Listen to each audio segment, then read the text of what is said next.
Bismillahirrahmanirrahim. Alhamdulillahirabbil alamin wa bihi nasta'in ala umuri dunya waddin. Wa sallallahu wasallam ala sayyidina Muhammadin khataman nabiyyin wa ala alihi wa sahbihi ajma'in. Wa la haula wa la quwwata illa billahil aliyil azim. Subhanaka la ilma lana illa ma 'allamtana. Innaka antal alimul hakim. Rabbi shrah li sadri wa yassir li amri wahlul 'uqdatam min lisani yafqahu qawli. Amin. Hadirin muslimin rahimakumullah. Melanjutkan pembahasan kitab Risalah Adab Zulukil Murid. Nah, sekarang kita masuk fasal pertama. Bismillahirrahmanirrahim. Faslun. I'lam anna awwal at-tariq ba'ithun qawiyyun yugdafu fi qalbil 'abdi yuz'ijuhu wa yuqliquhu wa yahuthuhu 'ala al-iqbal 'ala Allah wad daril akhirah. Wa 'ala al-i'rad 'anid dunya wa ammal khalqu mashghulun bihi min amaratiha wa jam'iha wa tamattu'i bi syahawatiha wal ightirari bi zakharifiha. Beliau Al-Habib Abdullah bin Alwi bin Muhammad Al-Haddad memulai fasal pertama, yaitu langkah pertama bagi seorang murid. Beliau mengatakan, i'lam, ketahuilah, anna awwala thariq, sesungguhnya jalan pertama bagi orang yang ingin menempuh jalan menuju ridhonya Allah, menempuh jalan ingin dekat dengan Allah Subhanahu wa taala. Nih, jalan pertama nih, ba'ithun qawi. Dia harus mendapatkan pendorong yang kuat, yuqdafu, yang Allah letakkan fi qalbil abdi, di dalam hati hamba pilihannya. Nah, ba'ithun qawi ini, pendorong ini, motivator ini, ketika masuk di dalam hati seorang hamba pilihan Allah, yuz'ijuhu, membuat gelisah. Wa yuqliquhu, sama, membuat gelisah. Wa yahuthuhu, lalu mendorong dia, menganjurkan kepada dia alal iqbal Allah, untuk selalu menghadap, mengarah kepada Allah Subhanahu wa taala, wad daril akhirah, dan menuju daripada rumah akhirat. Wa alal i'rad, kemudian ba'ithun qawi tersebut, motivator tersebut akan mendorong orang tersebut untuk berpaling. I'rad itu berpaling, anid dunya, daripada dunia. Wa ammal khalqu, dan berpaling daripada sesuatu. Al khalqu, yang mana makhluk-makhluknya Allah, yaitu manusia, masyghuluna bihi, sibuk dengan perkara tersebut. Apa perkaranya? Min amaratiha. Amaratiha sama. Daripada memakmurkan dunia. Wa jam'iha, dan mengumpulkan dunia. Wa tamattu'i, dan menikmati bisyahawatiha, dengan syahwat-syahwat dunia. Wal ightirar, dan tipu daya bizakharifiha, dengan kegemerlapan duniawi. Jadi begini. Orang kalau kepingin menempuh jalan spiritual, kepingin sampai kepada Allah, itu nggak ujuk-ujuk langsung ibadah. Dia itu pertama mendapatkan ba'ithun qawi, mendapatkan motivator, pendorong yang kuat, yang Allah letakkan di dalam hatinya. Jadi kalau ada orang ahli maksiat, mereka itu nggak ujuk-ujuk langsung sholat berjamaah, puasa Ramadan, enggak. Mereka itu bisa berubah haluannya menjadi orang yang taat, itu karena yang pertama, Allah letakkan di dalam hatinya motivator, pendorong, yang membuat gelisah. Kok maksiat dok sih? Itu sudah tanda dia mendapatkan hidayah. Banyak ya, Anda tengok orang-orang yang ahli maksiat, kalau sudah dia itu menjadi hamba pilihan Allah, walaupun ahli maksiat ya, nggak nutup kemungkinan dia bakal diangkat menjadi kekasih Allah Subhanahu wa taala. Pertama, ciri-cirinya dia mendapatkan itu, yaitu hidayah yang masuk dalam hatinya, kemudian berontak dalam hati, gelisah. Kok bendino maksiat ya? Aku ini mendapatkan nikmat dari Allah, kok saya buat maksiat ya? Saya ini sudah umur 40 kok kayak begini ya? Kok begini ya? Akhirnya dia itu gelisah-gelisah. Nah, tambah meningkat itu dorongan, kemudian ngajak dia untuk hijrah. Yuk tobat. Sudahlah, sudah ente sudah puluhan tahun tidak sholat. Sudah ini Ramadan, yuk tobat. Yuk baca Al-Quran. Nah, Wa yahutsuhu 'alal iqbal. Diajak untuk mengarah kepada Allah dan memikirkan akhirat. Paham ya? Jadi jenengan jangan kira orang-orang yang ahli maksiat itu ujuk-ujuk jenengan nasihati langsung taubat, tak bisa. Wiku saya nasihati terus pengkone sih. Lah, memang belum dapat hidayah.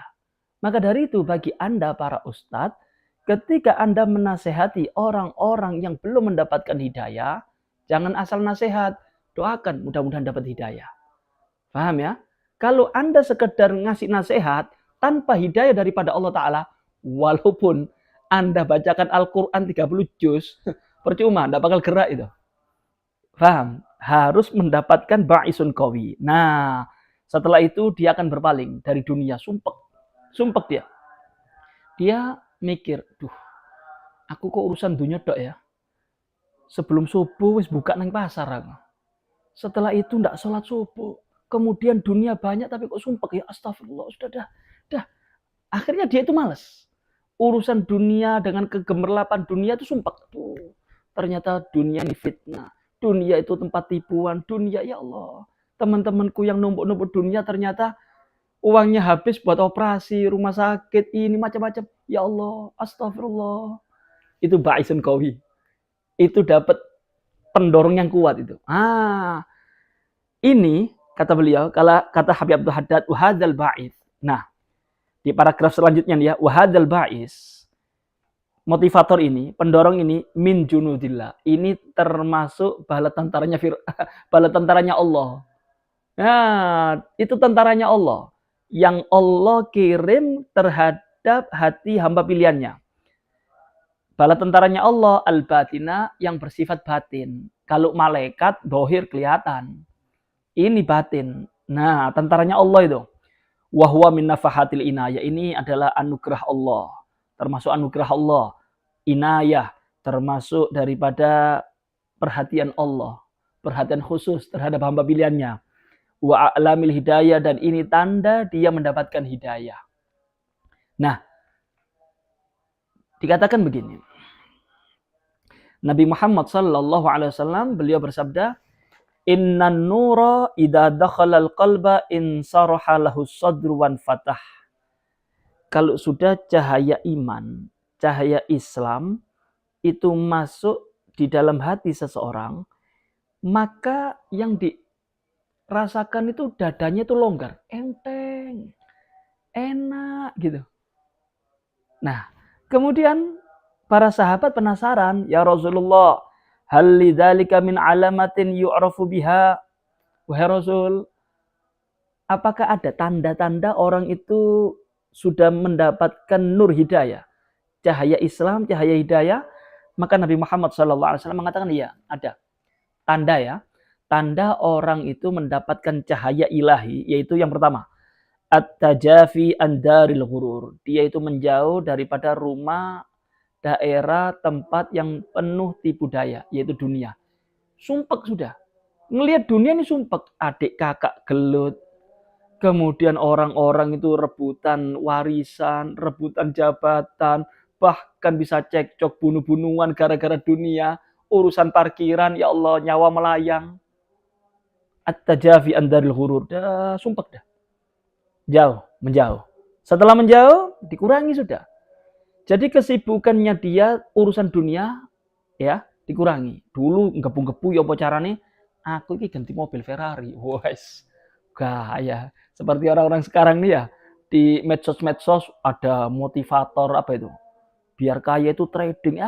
Ini kalau orang dapat cahaya ilahi ndak arep. Enggak mau, capek. Percuma. Jenengan sibuk ngurusi dunia, gledek meninggal. Setelah itu bagaimana? Wal inaba ila daril khulud. Kalau sudah sadar, dunia ini tempat tipu daya. Dunia ini tempatnya fitnah. Ya Allah. Dah. Inabah. Kembali ke daril khulud. Yaitu rumah yang kekal akhirat. Ibadah artinya. Ibadah. Wal isti'adad lil maut qabla nuzuli. Persiapan untuk kematian sebelum datang kematian. Ya, disiapkan. Mempersiapkan kematian itu bukan menyiapkan kain kafan, menyiapkan bekal untuk datangnya kematian. Mikir, aku ini kalau meninggal dunia, yang aku bawa apa ya? Sholat karat-karit. Quran tidak pernah hatam. Mikir dia. Akhirnya dia astagfirullah, astagfirullah. Dah kurangi urusan dunia, persiapan kematian. Sholat berjamaah lempeng. Kemudian baca Al-Quran. Persiapan nih. Persiapan untuk mati. Nah, itu kata Nabi Muhammad, tanda orang tersebut sudah mendapatkan ketukan cahaya ilahi. Anda tengok orang-orang yang hijrah-hijrah itu, kadang dia itu artis, kadang itu orang-orang kaya miliarder, kadang punya jabatan tinggi. Kemudian kok cepet ya belok ya? Kok ditinggalkan? Itu sudah merasakan sumpek, capek. Sebaliknya kadang orang-orang yang miskin-miskin, ya Allah, makan besok aja belum tahu, mabuk, nggak sholat. Kan begitu ya? Lah, kok bisa? Karena dia belum diketuk hatinya oleh Allah Subhanahu wa ta'ala. Masya Allah. Paham? Nah, kemudian wa katsiran ma yuftahu bi'il 'alal 'abdi inda takhwif. Nah, ini kebanyakan ya. Caranya bagaimana sih agar mendapatkan ketukan ilahi? Cara agar kita mendapatkan hidayah itu bagaimana? Nih, beliau Al-Habib Abdullah bin Alwi bin Muhammad Al-Haddad mengatakan wa katsiran ma yuftahu bihi. Banyak sekali, sering Allah itu membuka hati hamba alal abdi inda takhwif. Ketika diceritakan tentang akhirat. Kalau jenengan maksiat terus ngerokok lo ya.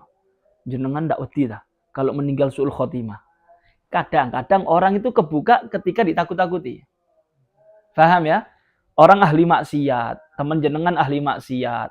Jangan digonggong, enggak apa-apa jenengan. Jenengan iki umat Kanjeng Nabi Muhammad insyaallah angsal hidayah, dapat syafaat, enggak boleh. Takhwif itu perlu, ditakut-takut itu perlu. Paham ya? Jadi Anda ketika duduk dengan teman ahli maksiat, perlu itu ditakuti. Jenengan ini sudah umur loh ya. Jenengan sudah punya anak. Enggak takut suul khotimah dah. Kalau jenengan suul khotimah ada neraka loh ya. Jenengan nanti sakaratul maut. Sakaratul maut itu parah loh ya. Perlu takhwif itu. Al-Habib Ahmad bin Zain Al-Habsi, murid Al-Habib Abdullah bin Alwi bin Muhammad Al-Haddad di dalam kitab Qurratul Ain. Beliau ya kalau sudah ngasih mauidhah, kadang mauidhahnya itu rahmat tentang surga, tentang rahmatnya Allah, tentang cintanya Allah kepada umat Nabi Muhammad. Paham ya? Cuma juga pernah beliau itu ceramah tentang neraka. Kenapa? Karena diperlukan. Di dalam diri manusia itu ada nafsu. Kalau tidak dikasih kayak obatnya ini tambah belakra iki nafsu ini. Kita aja, kita diceritain rokok, ndak wedi-wedi kok. Kan gitu. Diceritain neraka kadang ndak takut kok. Kemudian Anda manjakan nafsu dengan rahmatnya Allah, Anda manjakan dengan surganya Allah. Wah, ojo ceramah sing kasar-kasar apa sih? Ojo meden-medeni tok. Lho perlu. Kadang beberapa orang itu ketika ditakut-takuti taubat. Paham ya? Ini yang pertama. Indah takhwif. Artinya perlu ya. Ceramah tentang hal-hal yang menakutkan itu harus. Wat targhib, kasih motivasi. Targhib. Kadang ya, orang ahli maksiat, dia itu sudah down, kasih motivasi. Kalau jenengan tobat, jenengan tahu, itu dosa-dosa jenengan dilebur sama Allah Ta'ala. At-ta'ib minad dzanbi kaman la dzanbalah. Walaupun jenengan puluhan tahun maksiat, tapi kalau jenengan tobat beneran, Allah tidak dendam kok. Allah akan melebur dosa jenengan. Lembaran baru buat jenengan. Oh, targhib. Motivasi. Dah. Ojo sampai putusan jenengan. Sudah, jenengan balik ke Gusti Allah. Seberapapun dosa jenengan bakal diampuni oleh Allah Subhanahu wa taala. Ada orang seperti itu. Ketika ditakuti tambah. Kalau kata orang Jawa tambah berot. Ya, ada. Ada juga yang perlu ditakuti. Ada juga orang yang perlu dikasih motivasi biar ndak sampai down, ndak putus asa. Percuma saya, wis maksiat puluhan tahun ndak bakal disepuro kali Gusti Allah. Ndak boleh. Kasih motivasi, ojo diweden-wedeni. Iya pancen jenengan wong bangsat nyen. Jenengan iki ahli neraka. Lah, ini berat ini. Nah, disinilah diperlukan kebijaksanaannya orang yang bisa ceramah, dai, ustadz. Harus tahu orangnya nih. Dokter tuh, dokter. Ketika menangani pasien, apakah semua sama? Enggak. Dilihat dulu. Iki loro apa? Ya kan? Didiagnosa dulu. Iki sakit apa ini? Oh, timbang dulu. Berat badannya berapa? Untuk apa? Kasih dosis. Dosisnya ini sesuai dengan timbangan. Oh, ini anak kecil. Nggak mungkin saya kasih dosisnya orang besar. Loh, dokter itu harus tahu pasien. Jangan semua dikasih obat yang sama. Anak kecil sama orang dewasa obatnya sama. Ya mati anak kecilnya. Paham? Nah, harus jadi dokter yang cerdas, bijaksana. Itu perlunya dari ustadz, dai. Dilihat. Oh, iki wong iki harus diutin-utini. Oh, ini orang kayak putus asa nih. Ini harus kasih motivasi nih. Loh, harus cerdas. Bukan langsung gebiar uya tiap ceramah rahmatan lil alamin, rahmatil alamin. Anda lihat zaman sekarang. Maulud di mana-mana, sholawat di mana-mana, pengajian di mana-mana. Tapi maksiat tambah rame kok. Apa sebabnya? Kebanyakan ustadz-ustadznya nggak cerdas. Nggak tahu kondisi. Paham?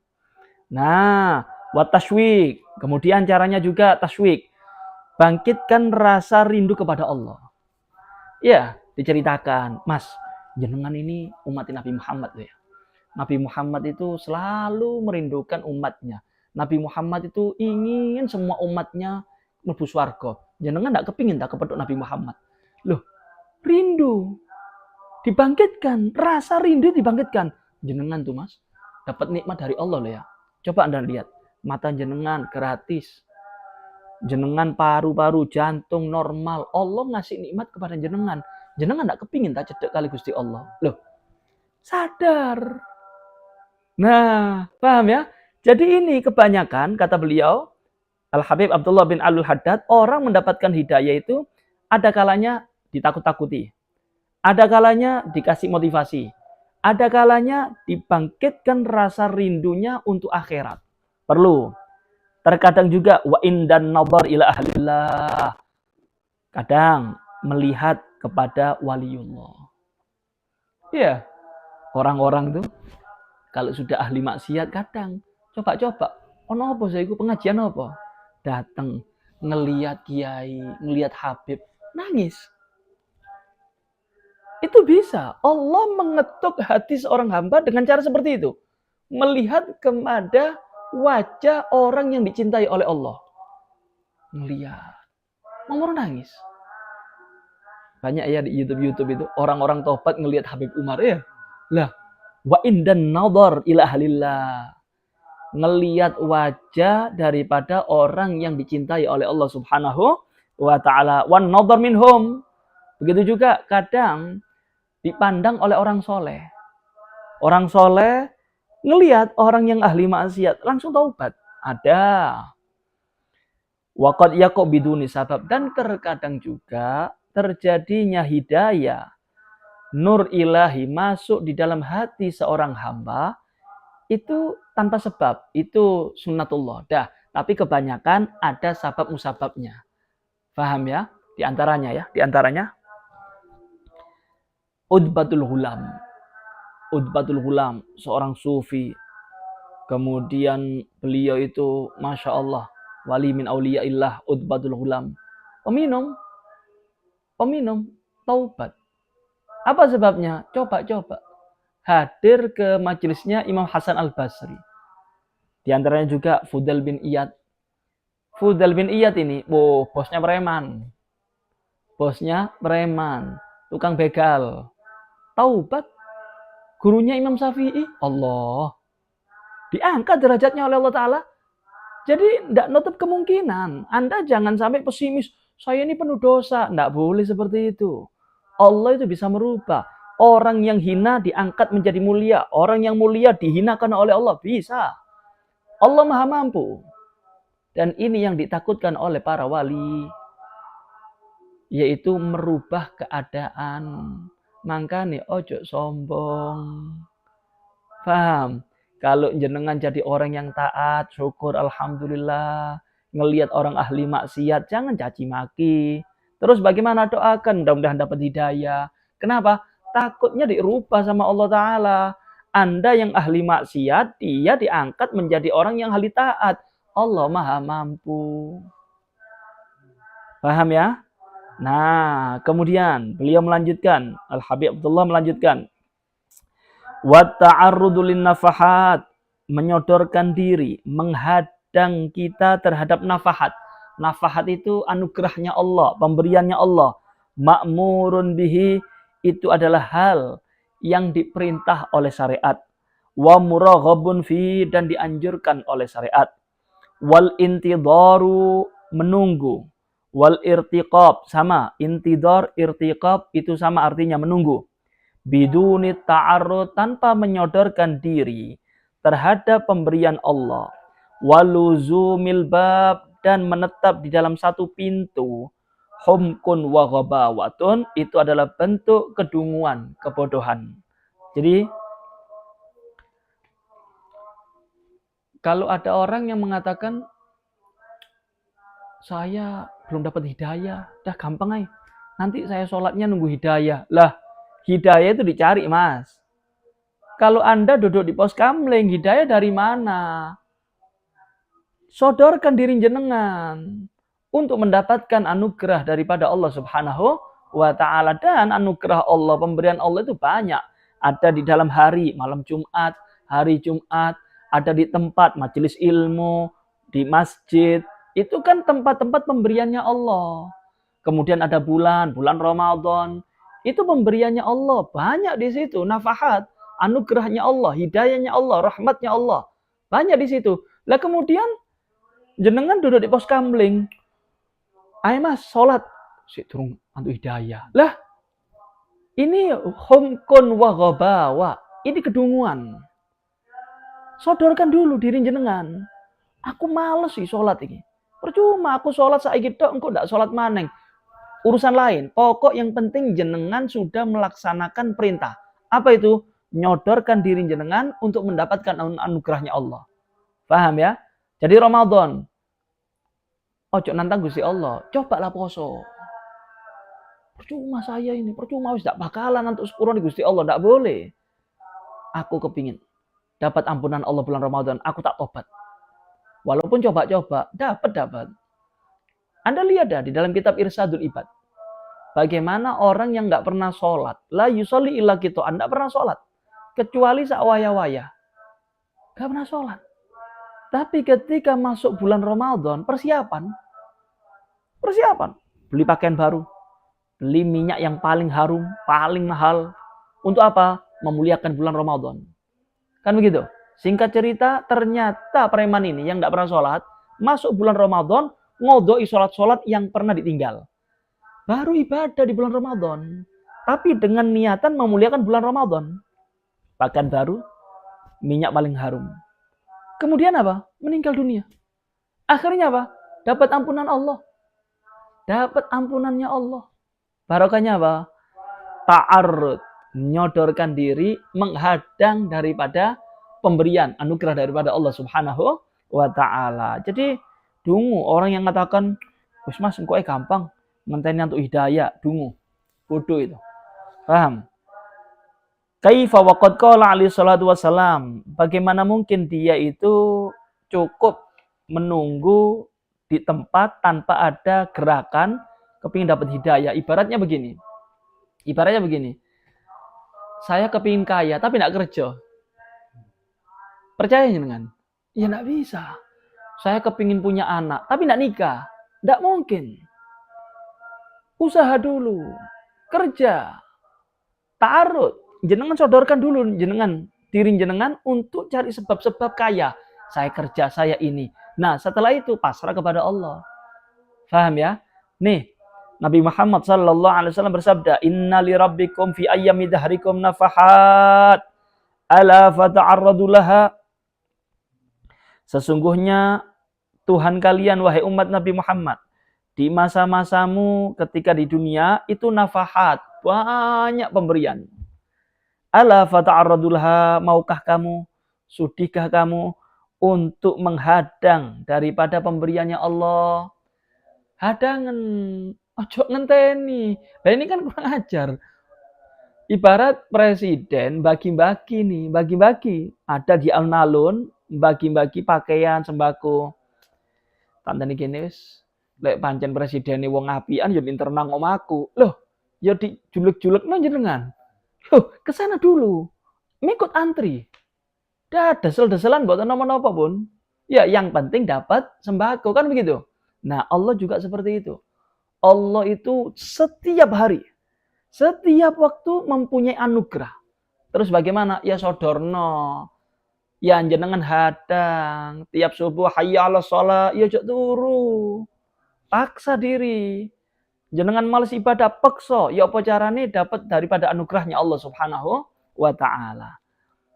Waman akramahullah bihadal ba'is. Siapa orang yang dimuliakan oleh Allah bihadal ba'is dengan motivasi ini, falya'rif qadrahul munif, maka dia harus paham dia itu mendapatkan nilai yang sangat mulia daripada Allah Subhanahu wa taala.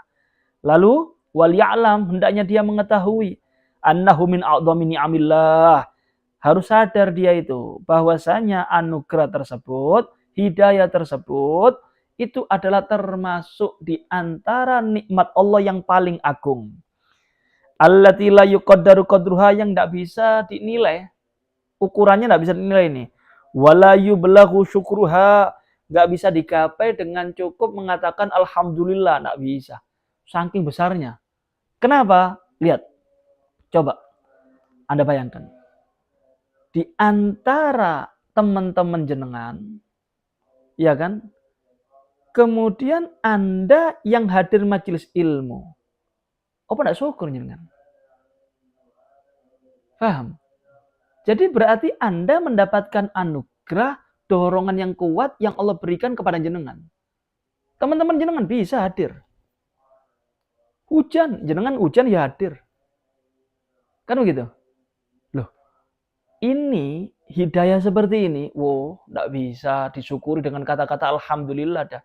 Saking besarnya nikmatnya Allah Subhanahu wa taala. Kenapa? Karena Anda menjadi orang yang teristimewa daripada teman-teman jenengan. Anda tengok, kalau di luar sana berapa banyak orang yang maksiat kepada Allah. Tapi Anda dipilih oleh Allah Subhanahu wa taala bisa hadir majelis ilmu, cari ilmu. Loh, apa enggak nikmat ini? Nikmat. Nikmat. Wa khassahu bihi min baini askalihi wa aqranihi. Allah mengkhususkan dia bihi dengan al-ba'is min baini ashkalihi, di antara teman-temannya, akronihi sama. Fakam min muslimin, berapa banyak min muslimin daripada orang muslim. Balagha umruhu, yang sampai umurnya sama nina sanatan, sampai usia 80 tahun. Wa akthar, kadang lebih. Lam yajid hadal ba'is, dia tidak mendapatkan hidayah ini. Walam yatrukhu yauman minad dahar, dan hidayah ini tidak pernah mengetuk hatinya sama sekali. Paham? Lihat di luar sana, kadang-kadang orang yang sudah usia 40 tahun, 50 tahun, ternyata tambah menjadi maksiatnya. Tambah peminum, tambah main perempuan, main judi. Loh, sudah punya cucu loh ini. Tidak pernah merasakan dapat hidayah daripada Allah. Hatinya tidak pernah diketuk sama sekali oleh Allah Subhanahu wa taala. Loh, jenengan masih muda. Jenengan ini Anda lihat, oh teman-teman jenengan banyak yang main game, main ini, main ini. Anda buka kitab. Loh, hebat nggak? Ini yang tidak disadari sama orang-orang. Ini ba'is. Ini hidayah. Ini ketukan daripada Allah. Seharusnya syukur sama Allah Subhanahu wa taala. Allah. Paham ya? Ini langkah pertama loh ya. Langkah pertama untuk sampai kepada Allah ya ini. Hatinya harus dapat ketukan daripada Allah. Nggak dapat ketukan, wah berat. Nggak bisa hidayah itu sudah, itu urusan Allah Subhanahu wa Ta'ala. Wa 'alal murid. Nah, bagi murid artinya orang yang menginginkan hidayah, menginginkan ridhonya Allah, ayyajtahida fi taqwiyatih, bersungguh-sungguh di dalam menguatkan motivasi tersebut, dorongan tersebut, wa hifdih, dan menjaganya, wa ijabati, dan menyambut daripada dorongan tersebut. Nah, orang kalau sudah mendapatkan hidayah, orang kalau sudah mendapatkan ketukan ilahi, maka ya jaga, perkuat, kemudian sambut. Caranya bagaimana ini? Fatakwiyatuhu. Nah, memperkuatnya ini. Cara memperkuatnya. Bidzikri lillah, perbanyak zikir. Ingat sama Allah. Wal fikri, dan memikirkan. Fima indallah, di dalam makhluknya Allah Subhanahu wa Ta'ala. Di dalam perkara yang diciptakan oleh Allah Subhanahu wa Ta'ala. Dapat hidayah. Diketuk hatinya oleh Allah. Paham ya? Maka ini perkuat nih. Biar tambah membara nih. Perkuat. Caranya apa? Zikiran. Zikir. Kemudian memikirkan makhluknya Allah. Pikir. Dalam diri jenengan aja. Dipikir, ya Allah. Aku ini dulu dari sperma loh ya. Aku ini dari mani. Cuma kekuasaannya Allah Subhanahu wa Ta'ala, sperma, cairan bisa keluar seperti saya. Ada mata, ada mulut, ada hidung. Dari mana nih? Ini kalau bukan kekuasaannya Allah, tidak mungkin ini. Astagfirullah, astagfirullah, subhanallah. Ingat terus. Tambah kuat itu. Tambah kuat. Ya, itu cara untuk memperkuat. Wal mujalasati li ahlillah. Kemudian, perbanyak duduk dengan orang-orang soleh. Ganti pergaulannya. Paham? Dapat hidayah, jenengan sudah hijrah, ahli taat. Jangan balik kepada pemeluk-pemeluk yang ahli maksiat. Ganti circle-nya jenengan. Ganti teman-temannya jenengan biar kuat. Kemudian wahifduhu. Cara menjaganya bagaimana? Bil bu'di an mujalasatil mahjubin. Menjauh daripada nongkrong dengan orang-orang yang sudah dihijab oleh Allah Subhanahu wa Ta'ala. Dah. Ganti teman sudah. Ya, circle-nya beda. Jangan sampai nongkrong dengan orang-orang yang ahli maksiat sudah. Ini untuk jaga. Kalau jenengan masih kumpul dengan dia, Anda diketuk hatinya oleh Allah. Diketuk nih.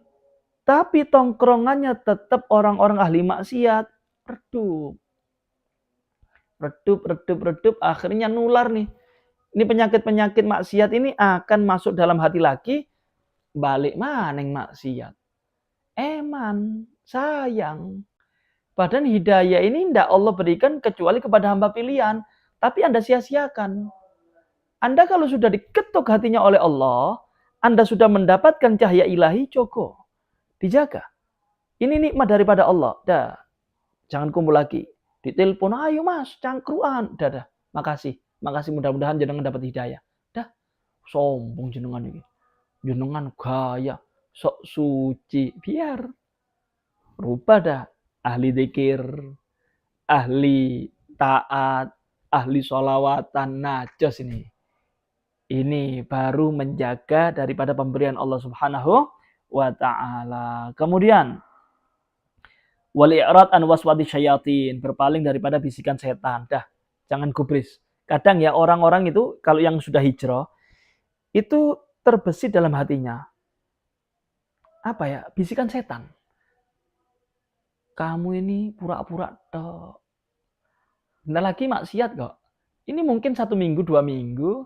Mari ini balik maneng kok. Ada tuh bisikan. Sudah dah. Jangan sok. Itu nanti perang tuh dalam hati. Nah, ketika Anda mendapatkan bisikan seperti itu, al-i'rad. Cuek. Tidak usah digubris. Perbanyak zikir biar kuat. Ya, perbanyak zikir, perbanyak memikirkan makhluknya Allah Subhanahu wa Ta'ala. Wa ijabatuhu. Kemudian orang yang mendapatkan ketukan, ya, kadang nih orang dapat ketukan daripada Allah Subhanahu wa Ta'ala, kepingin ngaji, kepingin sholat, kan gitu ya. Ada orang seperti itu. Maka sambut, jangan ditunda. Gampang wis meniai. Loh, ndak datang 2 kali loh ya. Bi an yubadira bil inaba ilallah. Cepat-cepat balik kepada Allah. Pompong-pompong jenengan diketuk loh hatinya sama Allah Subhanahu wa taala. Cepat. Jenengan kepingin ngaji, jangan ditunda, gampang kok ae zuhur. Gampang kok ae kok bengi, ndak bisa. Kadang datang malam jenengan males. Pokok ada ketukan hati, kepingin melaksanakan taat, langsung disambut. Jangan ditunda. Paham ya? Nih, jadi langkah pertama apa? Harus mendapatkan ba'isun qawi. Motivasi, dorongan, yaitu hidayah daripada Allah Subhanahu wa ta'ala. Kemudian, poin yang kedua, kalau Anda kepingin mendapatkan hidayah seperti ini, kebanyakan itu ya ngelihatlah wajahnya orang-orang soleh atau dipandang orang soleh, kemudian sering mendengarkan cerita-cerita tentang akhirat, kemudian bagaimana rahmatnya Allah. Nah, itu yang faham dai. Kapan dia itu bercerita tentang hal-hal yang menakutkan, kapan itu bisa menenangkan, kapan ini bisa memancing rindunya dia kepada Allah, itu adalah kecerdasan daripada ustadz. Paham? Kemudian poin yang selanjutnya, sodorkan diri jenengan untuk mendapatkan anugerah Allah. Jangan menunggu hidayah. Cari usaha untuk mendapatkan anugerah Allah. Dan yang keempat, ketika Anda sudah diketuk hatinya oleh Allah Subhanahu wa taala, maka jaga, perkuat. Ya, kemudian sambut segera, jangan ditunda-tunda. Nah, mudah-mudahan kita dan anak turun kita selalu mendapatkan hidayah daripada Allah Subhanahu wa taala. Amin ya rabbal alamin. Wa hada minni wassalamualaikum warahmatullahi wabarakatuh.